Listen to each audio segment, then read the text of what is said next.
Somehow I woke up out in Beverly, fucked up, smelling like that bourbon. And I end up alone. I'm not certain. Yeah, the girls impolite in the club every night. That's how it goes when you Hollywood perfect.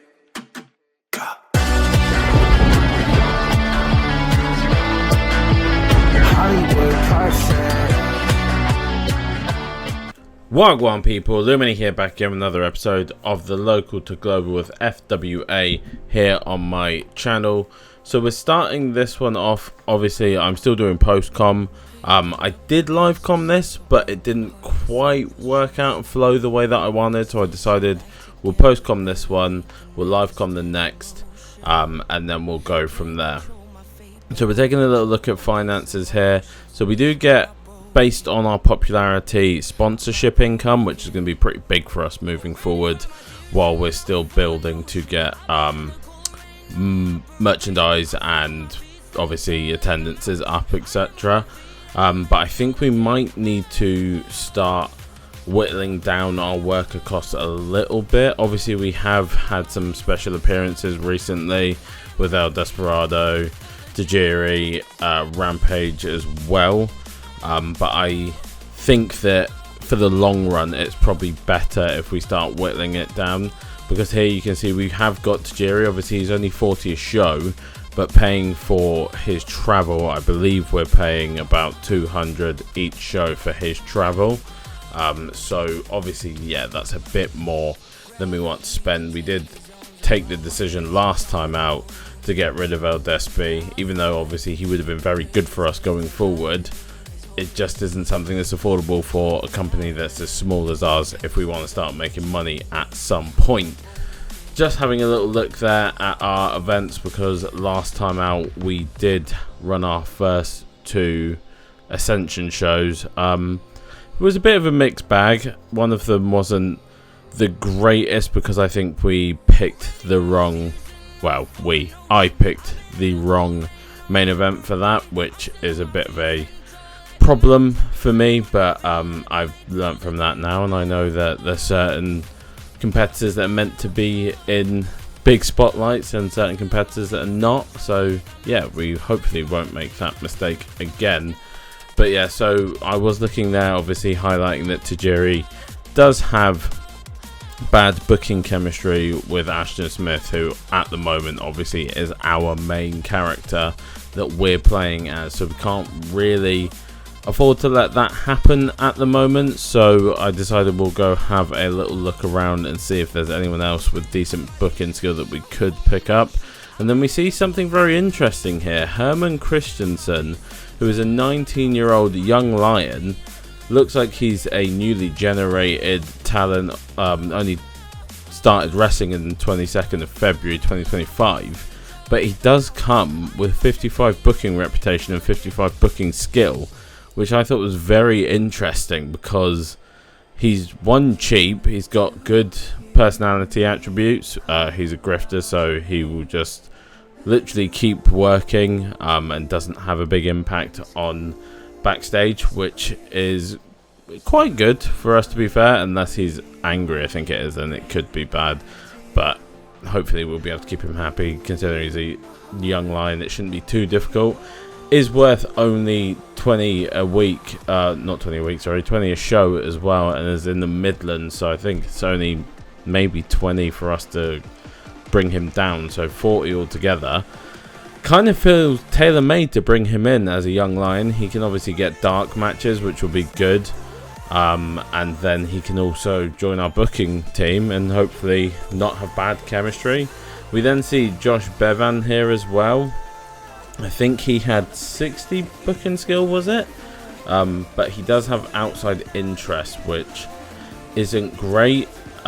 We scrolled through a couple more, but there wasn't really anybody that was kind of jumping out to me. Mark Andrews obviously is an interesting one, but he is way too expensive for us in our current state that we're in.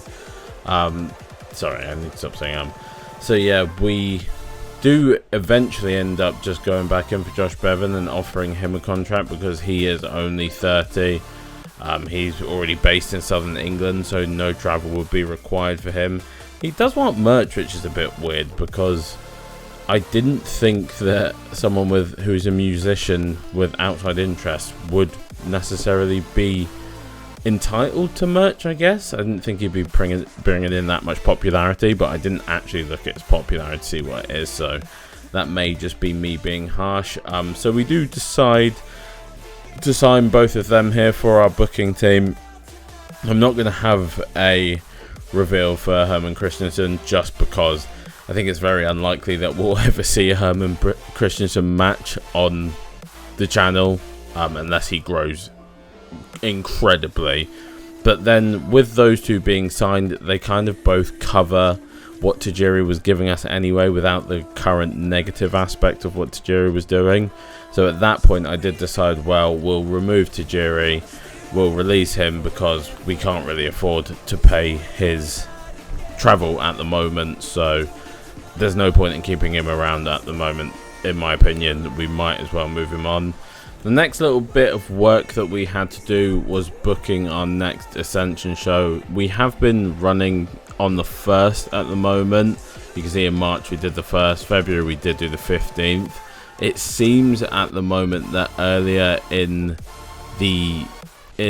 months is just more free for most of our roster, so that's what we're going to aim to go for. Sapphire Reed is obviously someone that we've brought in who I think is going to have a very big impact on our women's division going forward.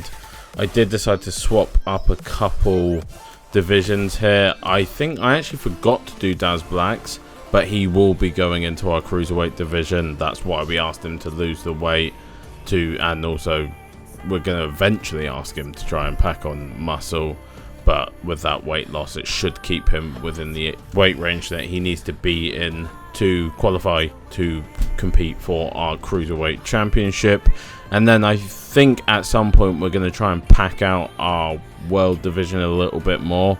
Off camera after this episode I did extensive scouting and adding guys to the list and girls to our other list as well. Haven't made any signings as of yet because obviously I'm saving that for the next episode if there is anybody that we want to sign. But here I was taking a look at Herman Christensen's picture because I didn't think it necessarily fitted the name. Obviously this is a very stereotypical thing to say. I'm just saying he doesn't look like a Herman Christensen in that picture, so I did decide that we would go in and try and swap it up and see if we can get him a different picture, but he will join our heavyweight division for now. And then here we're just having a little flick through just to show the current roster that we have and also check morale to make sure that nobody's currently annoyed. I think, did we have, no, I don't think we did have someone yet actually.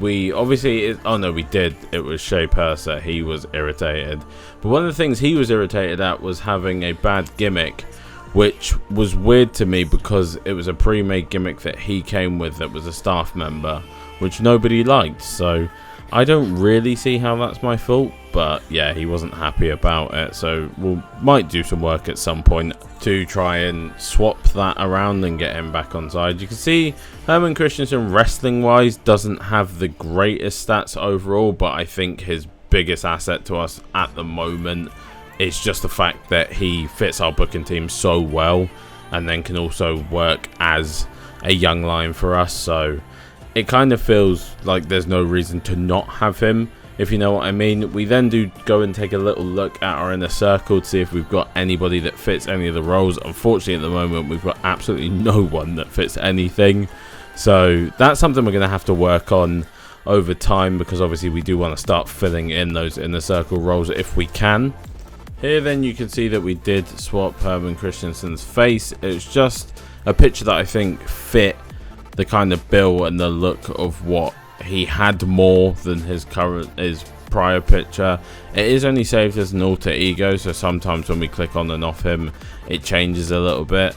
I then decided we'd go take a look at our top matches. I was pretty certain I knew who it was going to be because obviously Kenny Williams had that great match, or a couple great matches, against El Despi, again Tajiri, so I just wanted to go and see if that definitely was the one that it would be, and it did turn out to be that one. Obviously Raven Creed and Taonga being the lowest rated match that we've had yet, just an experiment that didn't quite work, unfortunately. We would then schedule in our next Ascension for the beginning of April.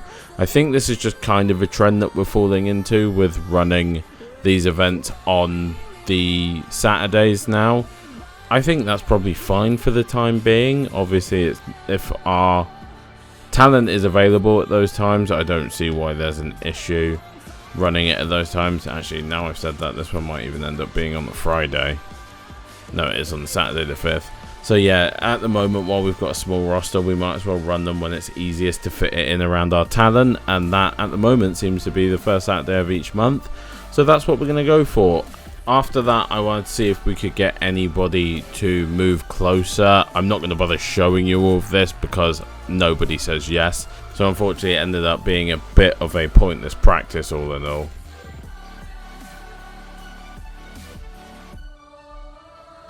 After that, I thought we'd have a little recap on what our first 2 Ascension shows rated as. For one, obviously I showed it briefly a minute ago, but I thought we'd have a little more of a deeper look into some of the matches and the ratings and stuff. Obviously, our first one, rated pretty well in front of 58 people with a 35. Obviously, I didn't realize at the time when I was booking these shows that it automatically sets you basically to tour. So I was going to the Midlands and I went to Wales for our second one. So now that I know that, I will keep us based in South England, because obviously that's where our base is. Here I was pointing out that I think after what we kind of did in the first couple with Krieger and Levi Muir, that they'll kind of go into a little bit of their own offshoot rivalry. Don't really know who's going to come out on top of that one yet, but it'll be something that we look at. I also am getting the vibe that Kenny Williams may be the guy for us at the moment, that we definitely need to invest more of our resources into the cruiserweight division, maybe over making heavyweight signings at the moment. If we can go and make a couple top tier, well, not super top tier, but like from top to middle tier cruiserweight signings, that we may have a bit of a gem on our hands in our cruiserweight division. Then we looked at what was the ultimate flop match in our main event between Raven Creed and Taonga. Taonga, probably based on that, will be taking a little step back from big rivalries. If I may put her in some dark matches if she doesn't kind of step up, especially with now like the signing of Sapphire Reed. If she doesn't step up and start hitting a higher level, not obviously main event level, but just kind of can be used level. At the moment, pulling in 12s, that's literally young lion numbers, so we can't really work with that all in all. So we do need her to start doing a bit better if she is going to stay around here. Then we would take a little look at Sapphire Reed, and I was kind of pointing out here that I think I want Chantel Jordan, Sapphire Reed and Laura Di Matteo to kind of be our women's main event scene at the moment, and we'll see obviously who is on what part and what when we get to that point, because obviously I'm not going to spoil that ahead of time, because what would be the point in that? Then I remembered obviously we can go and take a look at kind of our top ranked talents in a way. You know, there's basically a creative list which is in creative, but I couldn't find where it was in my head at the moment. I literally had no idea where I was meant to go. But I want to go see who our franchise players were in the game's mind, who was going to be like an up-and-comer, who was going to be, maybe if we have any hard prospects that could be superstars at some point. Eventually, I do find my way there after clicking through a bunch of things. You can see I click on stables. I don't know why I clicked on end of year awards, because that obviously wouldn't be where it was. We've already been on in a circle, so I don't know why I'm doing that either. But I was just clicking through everything, trying to find anything. And eventually we do find our way here. So at the moment, Jackie Pola, franchise player, Kenny Williams, as we were saying. Krieger is on that list, as well as Levi Muir. And Liu King Sharp was one that kind of surprised me a little bit. He didn't have a bad performance in the first match that we put him in, but I didn't expect him to be on the franchise players list. You can see in terms of everything else, we really don't have anyone else. Madman Manson was on there as talk the talk because he is our literal colour commentator. Also probably going to be an on-screen personality at some point, so that he can kind of run our interviews. Ring Generals, Laura Di Matteo's leading the way on that one, which is cool to see. I'm hoping we can kind of build a strong women's division around her, Chantel and Sapphire, but obviously that will be a much further in the future thing once we kind of round things out a little bit more. But yeah, it was interesting to see who was top of things at the moment. Kenny Williams obviously being one of our big stars at the moment. I definitely think I need to put more stock into our cruiserweight division, and I think maybe the next episode that I do, a lot of the kind of scouting stuff I do will be based around the cruiserweights. But yeah, there's just a little look at everything there for you guys. I do then take a look at the hidden gem section just to see if there's anybody that we maybe want to pick up immediately. There wasn't really too many in my mind. I was looking at one of them, which you'll see in a minute. It was Sam Gradwell. I was potentially going to pick him up at some point, but obviously I just hadn't got round to it as of yet. I'm not 100% sure if we will yet, just because he's 33 at the moment. Obviously our world champion's 37, but I'm kind of trying to keep things to a bit of that younger crop so that they can grow a bit more and we can have them for a lot of years. But that will be obviously dependent on, we'll at some point need some stars if we're going to make progress forward, basically. So you can see that I have changed Shea Purse's gimmick to a ninja gimmick. It's kind of close. He kind of plays like a karate gimmick IRL from what I've seen, but I couldn't find like a karate gimmick in a way, so I thought I'd go for the next best thing, which was the ninja gimmick. You can see here I'm still obsessing over Herman Christensen for some reason, so I'll skip this bit and go on to the next part. So then we did move on to a little bit of scouting. I didn't show a lot of this, but Becky Lynch was on the scouting list. Obviously at the moment not with WWE because she had taken some time off in real life, so that was in the game. Obviously not even remotely affordable for us at the moment, but definitely someone to keep an eye on in case at some point in the future, if she does come back, we could maybe bring her in on it would probably have to be a one-night basis, and it would have to be a very long way down the road, because at the moment we have nowhere near the money to get someone the stature of Becky Lynch in. But I just thought it was interesting to see. Also, former AEW World Champion Samoa Joe was also in the free agent pool. Again, not remotely affordable for us, is a little banged up, so not maybe a high priority signing. Also at 46, I don't know how many years he necessarily has left wrestling, but can actually fill a lot of roles. Obviously, like I said, for us at the moment, 1,400 a show, completely inconceivable amount of money for us to be paying for anyone, so we definitely won't be doing that in any rush. Saraya Knight was another one that I was kind of contemplating. Obviously she's a pretty big legend in English wrestling world, but unfortunately doesn't have a great personality type, so, and is also costing 150 per show, so at the moment not one that I'm going to push to try and bring in.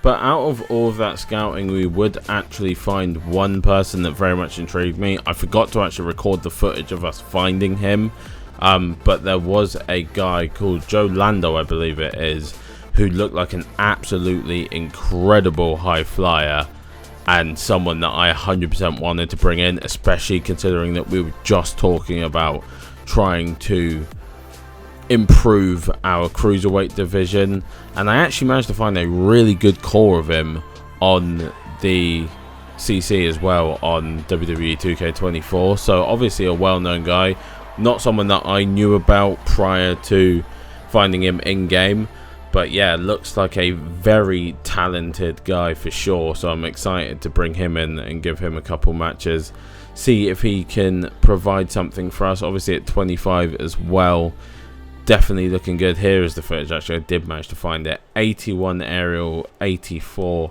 flashiness, good athleticism. Basics aren't great, but besides from that, everything else is looking pretty decent.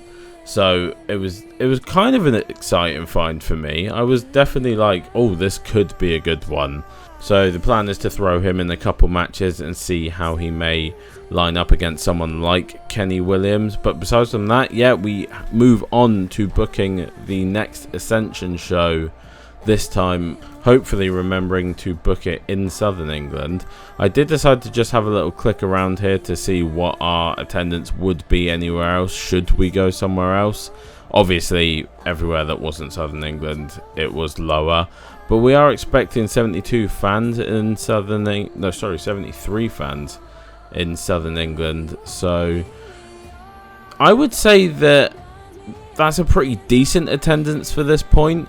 There's obviously, at some point, I would kind of like to make us a bit more of a company that can move around. So if we can kind of gradually build all areas while focusing on Southern England mostly. Obviously, you get spillover in this game. So if you have a certain popularity in a certain area, it spills over to basically interconnecting areas. So that is something we'll definitely keep an eye on. You can see here things are clicking quite well early on with the new booking stuff. We come away with 108 creative energy and no negatives besides from the reduction from not being head booker and probationary period at this point. So good start for the new booking team. We would use it to pick up some creative finishes here, get a near certainty, which is huge. That's a great one that we can definitely use, and a near certainty for Amari as well. So two decent ones there. I don't believe we have any locker room incidents. No, we don't. We get away with that one. I do decide to inspire the locker room here to try and pump everyone up, give us a good show. So yeah, let me go ahead and show you guys what we're going to be doing tonight with the card. So we will have Herman Christensen against Luca Topazzi in a dark match. Joe Lando and Liu King Sharp will take on Maverick Mayhew and Shea Purser. We will have an angle with the new women's champ. Chantel Jordan will take on Sapphire Reed to see who will face her. We'll hear from Polo and Daz. Toanga and Raven Creed will have their blow-off match so that we can end their rivalry. Krieger and Levi Muir will also step in the ring against each other once again in a stipulation match this time, following their DQ, I think it was last time. It might have been a double DQ, or that might have been the one before. Might have been the Rage DQ last time. I can't fully remember, but it was one or the other before we will have a main event with big stakes in that one for sure, but all will be revealed in time. Let's get into the card and then we can further this on a bit more.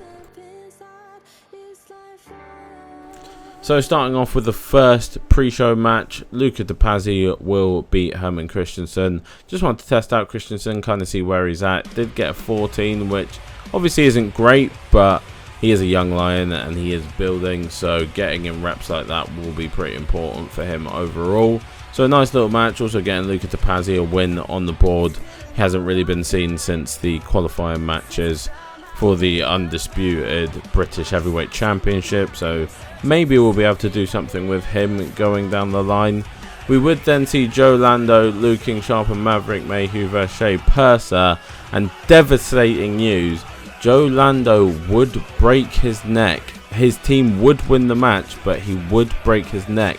And if you can see just down there, he would also pick up a 46, so he definitely would have had the talent to go in there and have a great match with the champion, but unfortunately suffering a broken neck means we probably won't be able to use him. Well, not probably, we definitely won't be able to use him anytime soon, and we may not even see him back in FWA. I will try my best to bring him back in once he's uninjured, but we'll have to see what point we're kind of at with things in the future when he is recovered. We would then move on to an angle between Chantel Jordan, Laura Di Matteo and Sapphire Reed. Laura Di Matteo would get interviewed by Madman Manson talking about her title win and also offering Toanga another shot at the title after not knowing what happened with Raven Creed before Chantel Jordan would interrupt and she would call for a match with the champion after saying that if Sadie Gibbs wasn't in the match, she feels like she would have been the one moving on to the championship match. Then the debut of Sapphire Reed would come as she says that she wants to be the one to challenge Laura Di Matteo before a match is made between Sapphire and Chantel, with the winner facing Laura at our next Ascension for the women's title. 23 altogether, not a bad overall angle. Could have been better, obviously, but like I said, not too bad. The next match we will move on to will have highlights, as it will be Chantel Jordan taking on Sapphire Reed for the #1 contendership. I will commentate over some of this, but I'll also let it play out. Like I said, these two are definitely going to be the ones to take our women's division forward, and I think it will be interesting to see which one of them gets a better performance in against Laura as well. I can say in WWE they even had a really good match. It really entertained me, but we'll have to see what TEW thought about the rating altogether. But I like to do this so that we can see a little bit of what was going on in the matches. Very back and forth between the two of them. But you guys let me know in the comments down below if there's anybody that you want to see come in to this women's division, if there's anybody that I don't know about. See here, Sapphire Reed hits a Shining Wizard early on, almost puts Chantel Jordan away early in this one, which must have been a bit of a shock to Chantel Jordan, because she was expecting to be the one to face Laura. Sapphire was coming in like a house on fire, huge belly to belly here, as both of them would then stand and strike in the middle of the ring, which I think may have been the first mistake really for Sapphire, as Chantel was just definitely the better striker. And then an absolutely brutal power driver would drop Sapphire on her dome. Chantel would go into the cover for the 1, the 2, but it would be a kick out by Sapphire to keep herself in this match. Both women would keep going back and forth. Chantel now targeting the arm of Sapphire, trying to wear her down more and more. Sapphire definitely had the power advantage, but Chantel was a bit more technical and definitely had the striking, and then that big roundhouse kick to the head would drop Sapphire, and we will see Chantel Jordan moving on to be the one to face Laura Di Matteo at our next Ascension show. So like I said, a very decent match between the two of them, very back and forth, but Chantel Jordan will be the one. She was the one who called out the champ first. She believes she's got what it takes to beat the champ, and she will get the chance to prove that, as TEW would give us a 31 overall. I think they were maybe hampered a little bit by their lack of popularity, but hopefully that will grow over time and then we can run it back. We'll then move on to Daz Black and Jackie Polo in the ring, talking about FWA, saying how they think it needs more people like them because at the moment it's got no chance of being successful.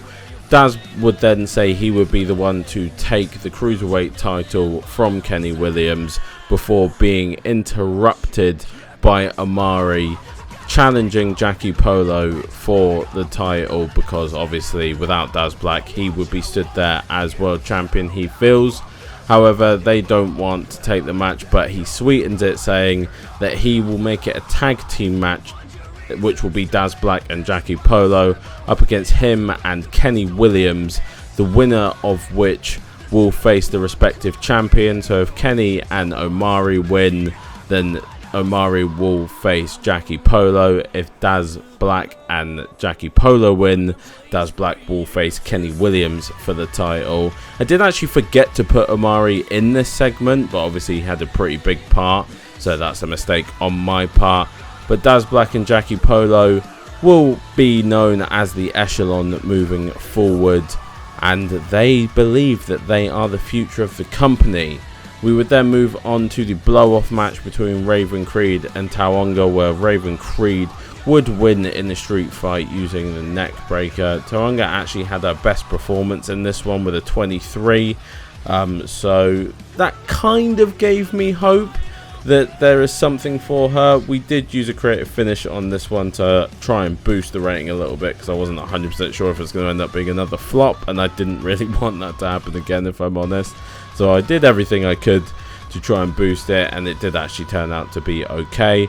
We would then move on to Krieger vs Levi Moore, which would end in a double count out. So sorry, it was this one that was the double count out, so I spoiled that one a little bit, but that's not my fault, I apologise.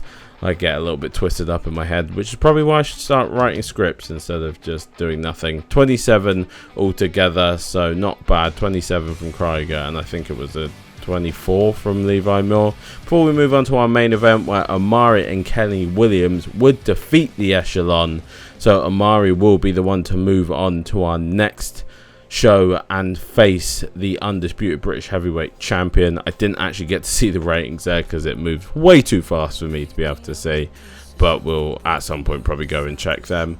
We do get 35 overall and gain popularity in one region, so all in all a pretty decent show, you have to say.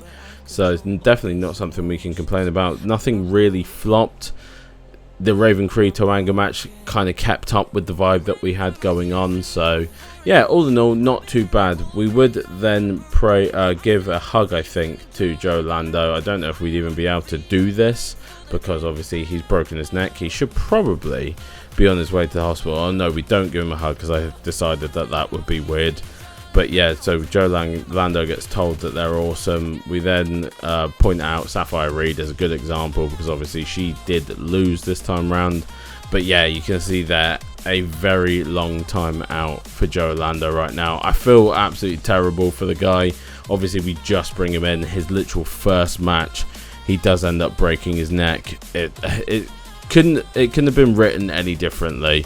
Like, honestly, you come in, you have a great performance, and you break your neck, so you don't get to reap the rewards of that performance. But yeah, you can see here we did spend a little bit more on workers, so I kind of need to work out what our kind of expenditures are right now. We are down to minus 6,000 at the minute, but we have now gone up to 1 in Southern England now that I've started actually running our shows properly. So hopefully that will mean that for the next couple of shows, if we keep them in Southern England, we can gain a bit more popularity a little bit faster instead of me spreading it all over the place because I'm a moron. But yeah, then we have confirmation of Joe Lando's injury and also that Gabe Kidd got injured. Obviously, Gabe Kidd would be nice for us at some point if we could pick him up. But at the moment, it looks very unlikely because he's on a very long exclusive written contract with New Japan, so unless we have some sort of alliance with them, I don't think there's much that we can do. Just more confirmation that Joe Lando has a broken neck. We're going to keep him around on the roster. I'm not going to release him because I think that's a little bit harsh. Like I said, I would like to actually use him, but it's going to be kind of dependent on what point we're at when he comes back from his injury. It's just a very unfortunate one, to be honest. There's not really much else that you can say about it. It's just really unfortunate that that happened in his first match for us, and it's really unlucky for us as well because it looked like we had a real good one on our hands, but yeah, unfortunately not. We then do see that we do have two annoyed people here. It is Shea Purser and Maverick Mayhew. I think this is where we see, yeah, one of his is that he's got a poor new gimmick, which obviously was from our debut show. Like I said, I don't really know what he wants me to do about that. We will change his gimmick and see if it makes any difference. But I'm still kind of not sure where we're going with Shea Purser and Maverick Mayhew at the moment. I don't know if they're going to stick around or if maybe we're going to move them on at some point. So I'm not rushing at the moment to give them loads of show time. I think that maybe they're kind of teetering a little bit more towards the being released section, but we could also keep them around as enhancement talent. So as you can see here, we get our best attendance yet because obviously we run it in where our home base is, which is something that I've been missing out on by not checking that. So yeah, that is all on me. Can't really say anything else about that. You can see as well our championship haven't been defended for a little while, so that obviously will mean next event we will definitely have to get all of them on there. We've obviously already got the pre-built matches for Chantel versus Laura and Omari versus Jackie Polo, so we will have to try and find a match for Kenny Williams, but I think I do have an idea about that based on the result of the tag team match that we did. Obviously, if it was going to be anyone, it would have been Joe Lando, but that's not going to be a possibility now. but maybe we can still give it to Looking Sharp potentially to see if he can be the one to take on Kenny Williams, or we may even just go and see if we can find a one-off competitor to take on Kenny Williams just to give us a big show boost. Then we do move into a little bit more scouting here, because I did, like I said, want to kind of bolster our heavyweight division a little bit, because I feel like once we kind of get through whoever wins out of Amari and Jackie Polo, we kind of only have maybe the winner of whoever Krieger and Levi Muir is going to be as pre-built competition for whoever comes out of that match as champion. And then obviously I'm going to start building Luca DePazzi again, but he doesn't have a lot of competition to take on, so we do kind of need to start expanding a little bit. I did like the look of Yuto Nakashima, however he's currently out on excursion, so he can't stay around for as long as I wanted him to. We do manage to get him in, I think, on a 1-month contract eventually, or get him to agree to a 1-month contract. We then see Will Cruz here, who I think has a lot of very good stats. He is very good fundamentally, got pretty good primary and mental overall. He can kind of do a bit of everything.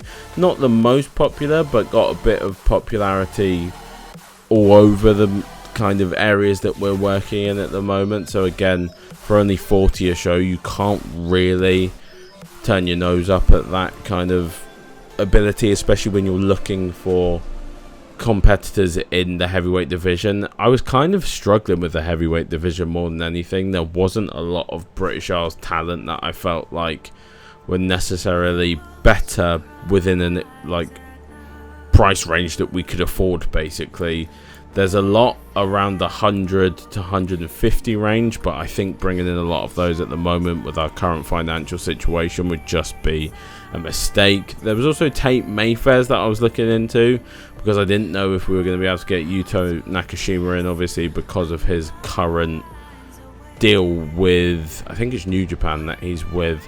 I did also really want to bring in Simon Miller, because he's got very good popularity. He's only 80 a show, so he's someone I want to bring in eventually. Man like Doris is obviously someone that I would love to bring in at some point to maybe work a show for us. But again, he's probably the next level, and I think I definitely need to kind of keep level-headed at the moment about where we currently are. So I did decide to return to Yuto Nakashima and just offer him a 1-month deal. We might be able to get him in on one show. He did want 10% merchandise, which was fine by me. So yeah, we thought we'd just bring him in for the time being. And then I did change a couple of things, because I was looking at a certain weight range and stuff like that. But then we did see Charlie Sterling pop up here, who's only 80 a show, got decent popularity in South England, and had very good all-round stats as well. So I decided, actually, over Tate Mayfair's, I think Charlie Sterling might just be that slight bit better for us currently. So I decided to go in for Charlie Sterling as well and offer him a contract.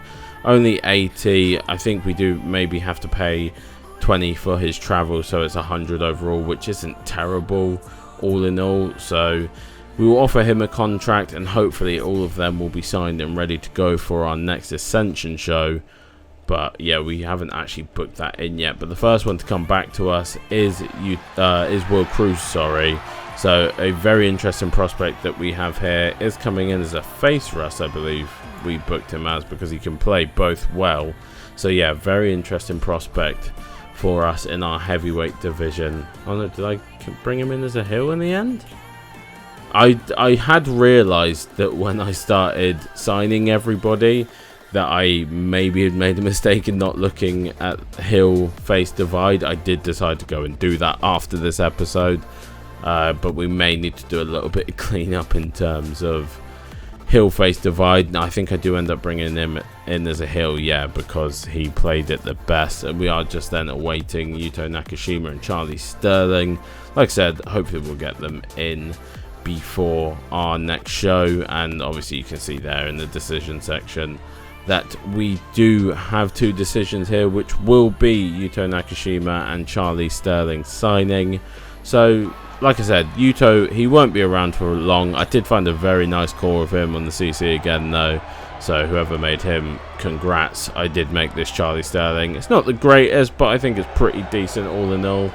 But yeah, so Yuto will come in for maybe 1 or 2 matches. Probably 1, to be honest, with how our schedule works. So I think it'll be interesting just to see how he could potentially perform. Obviously, at any point he could end up leaving New Japan. So we will see once he returns from excursion how they use him, and definitely keep an eye on that situation. But yeah, so we get all 3 of those guys in, and then after that I think it's obviously assigning them to their right divisions, and then deciding when we were going to run the next Ascension show. I think at the moment I'm kind of liking the whole first of the month going from there, and then kind of I don't really have a plan of like solid days that we're going to do. Obviously that's something I need to nail down, but I think it mostly will be based around who's available when. If we've got our champions available on a certain day, maybe 1 or 2 talents that aren't available, then maybe we go for the time that our champions are available. At the moment, Kenny Williams is only working for us, so he's not a problem. Same as Jackie Polo. I think it's only Laura Di Matteo at the moment, who's also working for Rev Pro. So it shouldn't be a huge issue all in all. But obviously it can be one of those things that just happens at points when things get scheduled in that you don't know about. So it'll be something we keep an eye on. But we do decide to book in, I think, was this one for the Monday, or did we book it in for the Saturday again? I actually can't remember, so I'm experiencing this with you right now. Yeah, it was the Saturday the 3rd, so beginning of the month again. Like I said, it keeps being free, so I think at the moment that's just kind of how we're going to go with it and just keep it rolling that way. You can see there, Charlie Sterling does work for TNT quite regularly as well as Progress. I think TNT may be doing more of a tour style of show, so that's something we're going to have to keep an eye on. Herman Christensen's body type then does come in. He goes from average to tone, so hopefully that will help his star quality a little bit. Obviously at the moment, like I said, he's a young lion, so it's not really something we're worrying about too much, because he's not likely to be in any prominent positions for us anytime soon, I wouldn't say. I did then ask if Charlie Sterling would move closer. I think, did I also ask him if he would change his body type? No, I don't. I move on. Then we decide to go and take a look at the star quality and see if it's changed for Daz Black. So obviously he did drop weight, so I don't know necessarily if that will make him more likely to get star quality. However, I did notice that his sex appeal has gone up by 3 since February, so there is a bonus somewhere. Someone's enjoying some of the stuff that he's doing because his sex appeal is going up, which is an interesting one. I do also decide to swap his picture at some point, and that might be in next episode. I have done it now in the game, but it's not in this one as of yet, I don't think, because he kind of, the baby face didn't really give me the vibe that I was going for with this Hill kind of tandem that we've got going on at the moment. So we did decide we need to swap that at some point, and then I just decided we'll have a scroll through and see if anybody's gone up in any stats. Obviously it's only been about 3 months since we started the save, so I'm not expecting a lot of growth anywhere, but I was just interested to see if anything had gone up anywhere. We only did a few, and then I decided to move on to the next part, but I won't bother showing all of it because it's just too long basically.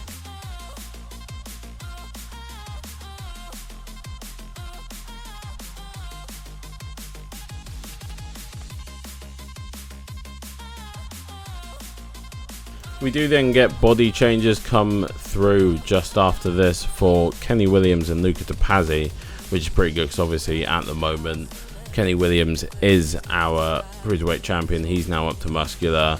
Luca Topazzi is up to muscular as well. I am starting to think at some point, obviously I haven't decided as of yet who's going to win our Undisputed British title match at this point in the kind of, not save, but in this video I hadn't decided, but I did think if we did have a babyface champion, I could definitely get Luca Topazzi in there. But at the moment, it's a little bit awkward because obviously we've got a heel tandem kind of going for that championship domination. But Luca Topazzi also, maybe we'll try and swap him at some point. But here we do get our first upgraded merchandise, so hopefully we'll start bringing in a little bit more money from that. Before we make it into our next show, I just went on this screen to check to make sure everybody was actually at the show and there was nobody missing. Nobody would be getting the night off, obviously. Here you can see it swapped to Wales again. I do swap it back to Southern England.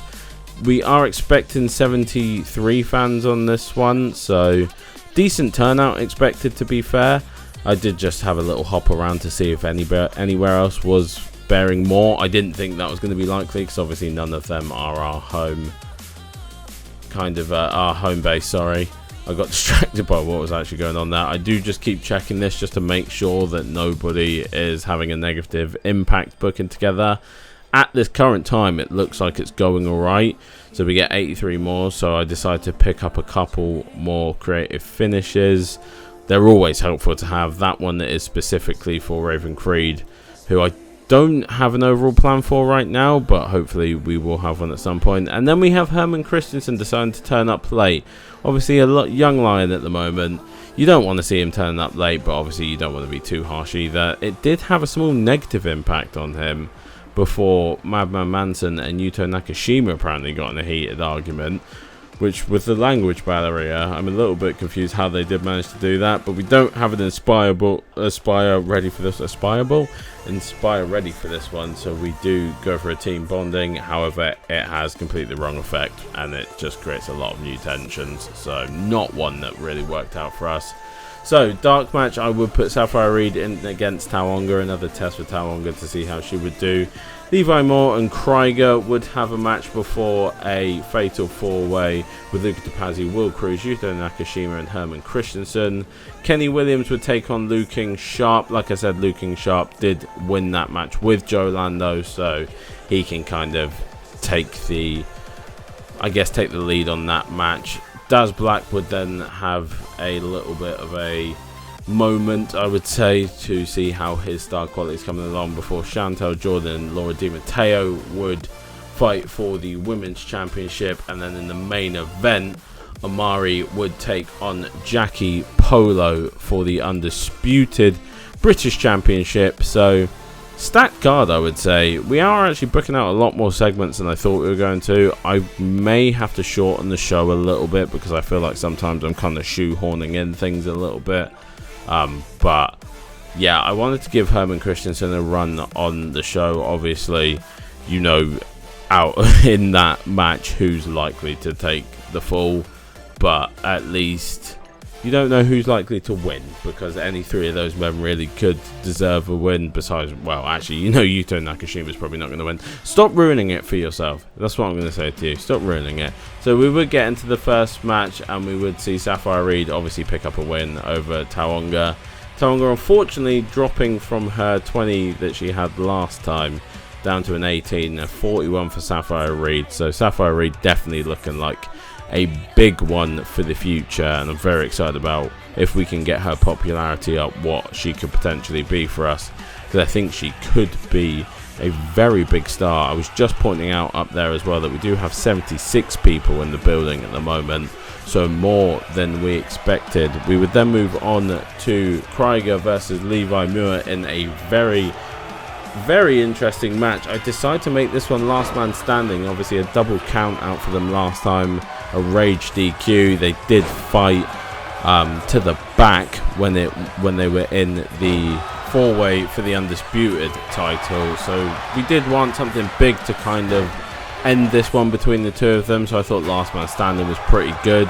Pretty brutal match between the two of them all together. Krieger whipping out the chair early on here, hitting that massive big boot of his, putting Levi down. Levi was in a world of trouble early on. Krieger delivering a big boot to his face, putting him down on the outside. The referee did start the count. However, Krieger would taunt his opponent, telling him to get back in the ring, and Levi Mill would oblige, getting back to his feet, hitting a big bulldog on Krieger as Krieger would come outside the ring to meet him. before getting him up on the shoulders and hitting that massive TKO. So maybe a mistake on the part of Krieger taunting his opponent. Referee would start the count again as both men would go back and forth. Levi Moore going into the ring. He believed that he had this one in the bag, just staring down Krieger on the outside. Referee at 7 before the taunt from Levi Moore would see Krieger get back to his feet and both men would go back to war again. Single-handed spine buster there from Krieger. He would look to follow it up with a massive power bomb, putting down Moore once again. These truly two big heavyweights going back and forth at each other here, and Krieger believes that he has this one in the bag as the referee starts his count again. Up to 4. Levi Moore not even moving at the moment. 6 now for the referee. Krieger looks to win this match with the power bomb, but Levi Moore at 9 would get back to his feet before both men would continue the brawl. Levi Moore just taunting before a hilarious moment there. Krieger just throwing a chair at the back of the head of Levi Moore, but Krieger is not done with his opponent whatsoever, beckoning him back to his feet once again before unleashing a big punch, but would get caught with the snap power slam out of nowhere, slowly making it back to his feet before both men would stare down. Levi Moore trying to drag him across the ring. Wouldn't work out well for him though, as Krieger would hook up another big power bomb, and it took Levi till 9 last time to get up to his feet. I think Krieger thought about going to get a chair for a minute there. However, it would look like Levi was in trouble. You can see he's completely flat out on his back, not moving whatsoever. Krieger celebrating with the crowd right now at 9, and Levi Moore would not make it back to his feet, but he would just after the 10. You saw Levi get back up, however it would be a little bit too late. Krieger taking the big win in that one. All in all, a pretty decent match between the two of them as well. 35, so a decent rating. 26 from Levi, 35 from Krieger. So yeah, Krieger did actually not surprise me, I wouldn't say, but maybe pleasantly surprised me in that one, stepping up a little bit more. He hadn't had maybe the most convincing performances. I don't think Levi is necessarily a main eventer, but I think rivalries like this could be pretty big for building his popularity and then maybe seeing where he is after that. We would then move into the 4-way, where obviously you knew that it was going to be Herman Christensen taking the pinfall. Luca Topazzi would be the one to walk away with the win. A 38 overall, so a decent rating all in all from these 4 men. Luca Topazzi had a 32, Will Cruz with a 42, Yuto Nakashima would have a 41, and Herman Christensen obviously bringing up the rear with only the 16, but he is the young lion, so that is what you expect. Thought it would be decent for him to get in with what are 3 decent competitors. Obviously he was always going to take the pinfall because that's just a way for me to protect everybody else, as well as get him a couple more reps as well. But yeah, Will Cruz pleasantly surprising us there with a 42. Could be a big competitor for us before we move on to the cruiserweight title match, and we pull in a 41, which I think is one of our best ratings yet. Liu King Sharp against Kenny Williams. Liu King Sharp actually stepping up to the plate pretty well. Obviously Kenny Williams would walk away with the win, making another defense of the cruiserweight title. But like I said, Liu King Sharp did win that match with Joe Lando. Obviously if Joe Lando hadn't been injured, it probably would have been him that would have found his way into the match. But it's annoying because I had a really cool kind of concept to put Liu King Sharp into as well, because Joe Lando would get the match and then Liu King Sharp would be upset about blah blah blah, but it doesn't matter now because it didn't happen. But Liu King Sharp proving that he definitely is up there with Kenny Williams as probably our second best cruiserweight at the moment. But Daz Black would make a big impact following the match, dropping the champion. Obviously he said that he wants to come after that title, but would lose the match with his echelon partner Jackie Polo, but he looks like he still wants to go after that title of Kenny Williams. So yeah, not the greatest rating overall, only a 21, but not too bad. But then we would move into the Women's Championship match. Chantel Jordan obviously picking up a big win last time out against Sapphire Reed. Women's champion Laura Di Matteo getting her first title defense here, after controversially winning the belt. So we would see out of the two of them who would be able to walk away with that belt, Chantel Jordan or Laura Di Matteo. Obviously Jordan being the younger, more inexperienced of the two, but the striker for sure up against the grappler, or should we say more wrestler, of Laura Di Matteo. And Chantel Jordan would start out quickly with the strike offense before hitting a big splash on Laura Di Matteo. She had the champion in the world of trouble. You can see Di Matteo right now just not keeping up with the strike offense of the bad girl Chantel Jordan, and Chantel was just wailing over kicks. But interestingly, we would see Di Matteo start to swing momentum by actually striking back with Jordan. So maybe Jordan caught a little bit unawares before Di Matteo would also answer with her own splash straight into the cover, which is maybe shows the difference in experience. So Chantel didn't go for the cover off of her one, and then they strike back and forth. It looked, obviously we saw this happen with Sapphire Reed and Chantel Jordan, and it was a big mistake for Sapphire, who got dropped on her head with the pile driver.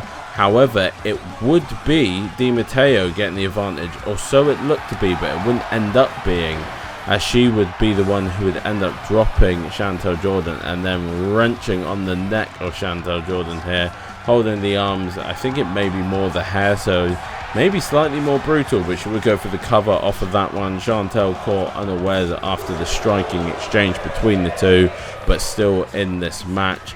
Di Matteo would now start to put this one into a bit more of a mat-based offense, and you could see where the problems were coming as another splash would come in, and it looked to be maybe over, but no, Chantel at the last minute rolling a shoulder off the mat, but a backcracker to the bad girl following that, and that would see Laura Di Matteo make her first defense of the Women's Championship. Chantel Jordan showing up, to be fair, giving the champion a pretty good match all in all, but Laura Di Matteo looks like she may be a bit of a dominant force to be reckoned with at the moment. She has got a firm grip on that Women's Championship. Obviously won it in controversial fashion, but trying to put that behind her and move forward, being the most successful FWA champion that she could possibly be. But yeah, a 43, so we beat the match prior, which I thought was going to be one of our best matches, but the women showing up and showing that they can also put out some huge performances. A 44 from Laura Di Matteo, 32 from Chantel Jordan. So yeah, maybe there's a call for the cruiserweights in the women's division to be moving up the card. We will have to see how the main event scene answers after this, but it's definitely a big shout to the heavyweight division that the cruiserweights and the women are definitely looking to take that main event spot off of them. But yeah, very happy with that one all in all. I thought that they probably would have a good match, but better than I expected for sure. Raven Creed would also then be spotted watching Laura Di Matteo from the crowd in the darkness, lurking as she tends to do. Obviously Raven Creed getting a big win in her rivalry, lackluster rivalry, but rivalry over Toanga. So don't know if she's necessarily going to be the next competitor, but she's definitely in the running, you would have to say. Before we would move on to our main event, where we would see Amari challenge Jackie Polo for the undisputed British Heavyweight Championship. Jackie Polo's first defense after controversially winning his title by not only beating 3 other men but pinning his competition here tonight. But we would see the referee would be down in this match, which we didn't understand how. Amari would turn to find Daz Black would be waiting for him, as Jackie Polo would try and rush him from behind, but a miscommunication from the two would see Jackie Polo getting dropped by his partner in crime, Daz Black, before Amari would send him out of the ring. And it looked as though Amari had things summed up, but no, a big debut here new signing Charlie Sterling aligning himself with Jackie Polo and the Echelon, taking out Amari here. Obviously the referee still being down. Miscommunication from Daz Black and Jackie Polo, but it would be Charlie Sterling to make up for that before Jackie Polo would move on, hooking up Amari in the Polo Plex and getting the 1, 2, 3, obviously somewhat controversially once again, but that seems to be the way that the Echelon are going to run so far in FWA. And now with a new signing by the name of Charlie Sterling joining their ranks, they have just gotten that bit stronger. So gonna have to see who can step up and face the Echelon. May take a little bit of a coalition of some of the other competitors in the heavyweight division to take these three down. But yeah, a very interesting main event. However, would it beat our other two matches? And it wouldn't. It would put in a 32, which wasn't bad overall. A 33 from Amari and a 32 from Jackie Polo. So not amazing for the main event, but not bad, I would say. If we hadn't had those two other outstanding performances, I probably would have been quite happy with that. Obviously it says by submission in the rundown, but I did by pinfall. It doesn't really matter, it's just a stupid highlight thing anyway. But yeah, not bad overall. It would be Jackie Polo's first defense, and we would see the Polo versus Ashton storyline advance and gain heat with this one. So that storyline still going strong. So like I say, it could have been better, but I think if we hadn't had those other two performances, it would have been slightly different. So I don't think we can look on it too harshly. We would then have celebration and the official joining of Charlie Sterling to the Echelon with a 38, which actually ended the show in pretty high stead after the little bit of a, not stumble, but a little bit of a downturn, I guess, in ratings. Like I say, I don't want to overplay it, because had we not had those outstanding performances before that, we probably would be sat here like that was a pretty decent rating overall. But yeah, so the Echelon would officially form now. You can see there I've added a banner in the background for them. They are now an official stable. We are going to be changing Charlie Sterling and Daz Black's photos. But yeah, we do end up getting a 33 overall. So like I say, pretty good show still all in all. We do also increase our popularity in one region. But like I said, it's definitely the heavyweights need to be looking out, because at the moment the cruiserweights and the women are making a play for those top spots and those main event spots. So bar a big performance at some point from the heavyweights, I think next time out the main event scene will definitely be seeing either the women's or the cruiserweights taking that spot, because at the moment they are just performing out of their skin compared to everybody else. We obviously here decide to give a shout out to Amari, him having just taken the fall. I think we also then go for Chantel Jordan, because she lost her match against Laura Di Matteo, so we want to try and keep them as happy as possible.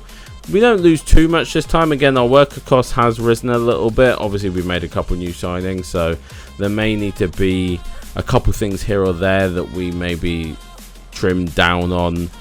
Eventually, once we start getting higher attendances, we will start making more money off of merchandise and ticket sales, so that will be a thing that hopefully evens out. Hopefully we won't get in too much debt. You can see we officially don't go up by one level, so it must have gone up by a couple decimal points, because I think that's how it works in the background. So it's not an official level, but it's up there, and it actually does go up alongside our best show, which was our February show, which is our first Ascension. So yeah, decent gains overall. Obviously from here on out it's mostly going to be about signings and running shows, so yeah, it should hopefully lead to episodes being a little bit shorter. I will try and condense it to not so many highlights as well, just so that it's not getting ridiculous. But yeah, you can see there we've put in the background, I think Krieger's probably going to be the next one to step up, but Lucas DePazzi, like I said, is also in the woodworks. Will Cruz is also in the woodworks as well now. So there's kind of a lot to think about in the heavyweight division as to who is going to be our next challenger. Amari obviously still has a pretty valid gripe because neither of the matches that he's been beaten in have been clean pinfalls. So yeah, there's kind of still a lot to do, but the cruiserweights definitely are making a shout, and the women are making an even louder shout for those main event spots. So we may see a little shake up in terms of that. So yeah, we'll see what happens in the next one, but that's basically it for this one. Please like, subscribe, turn on the notification bell to get notified when the next episode is available to you, and I hope you enjoyed this one, and I hope to see you in it. Peace.